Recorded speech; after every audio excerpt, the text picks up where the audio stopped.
Diffusion pressure deficit, that is DPD. It is also called as suction pressure. So what it is actually? Diffusion pressure deficit, it is the difference in diffusion pressure between solution and the pure solvent. Okay, so that is the pressure between solution and the pure solvent. We call it as a diffusion pressure deficit.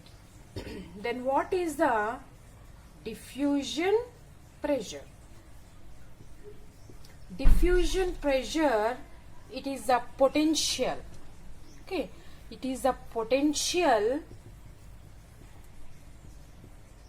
ability of substances to diffuse. We learned diffusion, right? So this is the potential ability of diffusion to diffuse the substances. We call it as a diffusion. If we add a solute, it will decrease the diffusion pressure of the solution. If we add based upon the solute concentration, it will decreases. And this diffusion pressure deficit DPD is equals to osmotic pressure minus turgor pressure. And we know that this osmotic pressure is nothing but the solute pressure. Turgor pressure is nothing but the pressure potential. Is it clear? Osmotic pressure is the solute potential and turgor pressure is the pressure potential. Already we learned that. Yes. So if we place one plant cell in hypotonic solution. Hypotonic solution means lesser solute concentration. Yes. So what happens if we place this hypotonic solution, end osmosis takes place.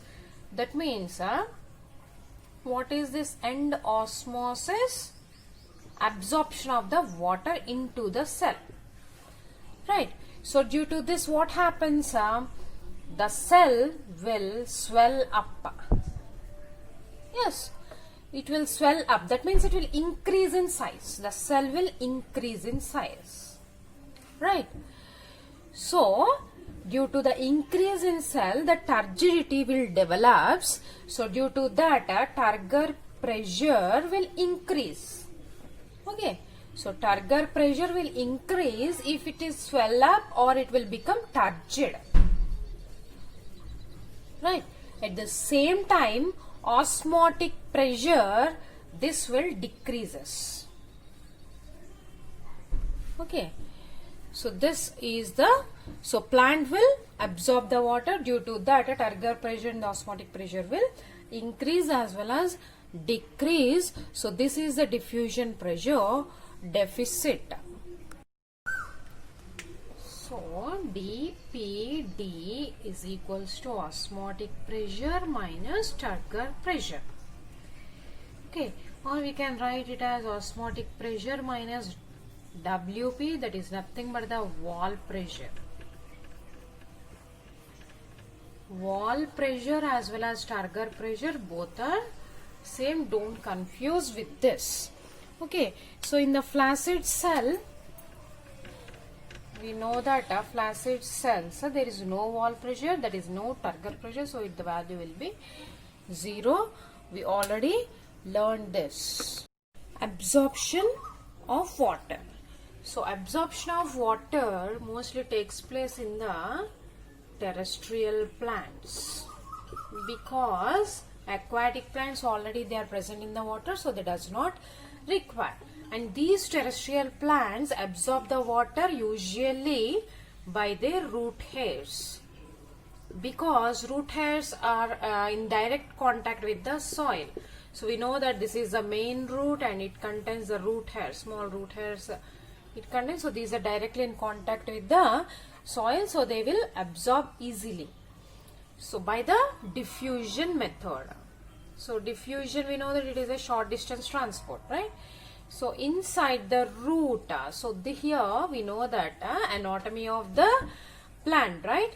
So inside that the cell here, epidermis is present. Epidermis is present, and inside that cortex cells. Yes, cortex cells are covered. So these are the epidermis and this is the cortex, and inside that endodermis is present. Endodermis is present, which contains, endodermis, we know that endodermis, it contains the Casparian stripes, right? So endodermis, it contains Casparian stripes. So what does this mean? That means they are coated with the suberin. Suberin, that is a waxy layer. So to prevent the water loss, they are at the corners of the cell, they are coated with the suberin regions are present. Okay. So inside this endodermis, vascular system is present. So xylem, phloem, medulla regions are present. So water conduction takes place by the xylem. And we know xylem is made up of 4 types of the cells: xylem parenchyma, xylem fibers, yes, tracheids and vessels are present. This is the section of the root. So if we see that these are the root hairs, right? So these are the root hairs, and this outer layer we call it as an epidermis, and inner side cortex is present, and after cortex there is a layer which is around the vascular system, that is called as endodermis, and inside the endodermis pericycle is present, right? So pericycle is present. So inside pericycle, xylem, phloem are present. This is the root, so radial vascular system is present. So inside that medulla region is present, right?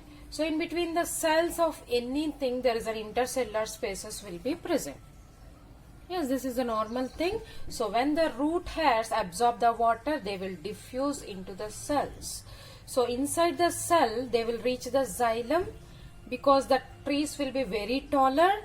So they have to move, the water movement will have to take place from the lower region to the higher region, that is from the roots to the higher stems, leaves, etc. Right. So how this takes place? Here 2 mechanisms are present. The movement of water involves 2 mechanisms. One is the simplest mechanism or the simplest pathway, and second one is the apoplast pathway. Okay, so simplest pathway as well as the apoplast pathway, 2 things are there. So first, in the simplastic pathway, the plant cells like this, the plant cells are present. So adjacent neighboring cells will be like this, and they are connected with a barrier, right? So what is that? Plasmodesmata. So through the plasmodesmata, the water which entered into the cell, right, through the diffusion process, the help of root hairs. So that water will move from one cell to the other cell with the help of interconnected thing, that is the plasmodesmata. So intercellular movement will takes place. So here this is called as cytoplasmic streaming. So through the cytoplasmic streaming, cytoplasm where it is present inside the cell, it is filled with the cytoplasm. Through the cytoplasmic streaming, that is the movement of the cytoplasm, leads to the movement of the water molecules from one cell to the other cell through the plasmodesmata. It will takes place. So this is the actually slower process. Okay, slower process compared with the apoplastic pathway. Let us see that. Apoplastic pathway. Here the movement of water occurred exclusively through the intercellular spaces. In any cell, the cells are like this, the cells will be present, right? So in any plant, the cells will be present like this. If you take a section, so these gaps are present in between the cells. So what are those gaps called as?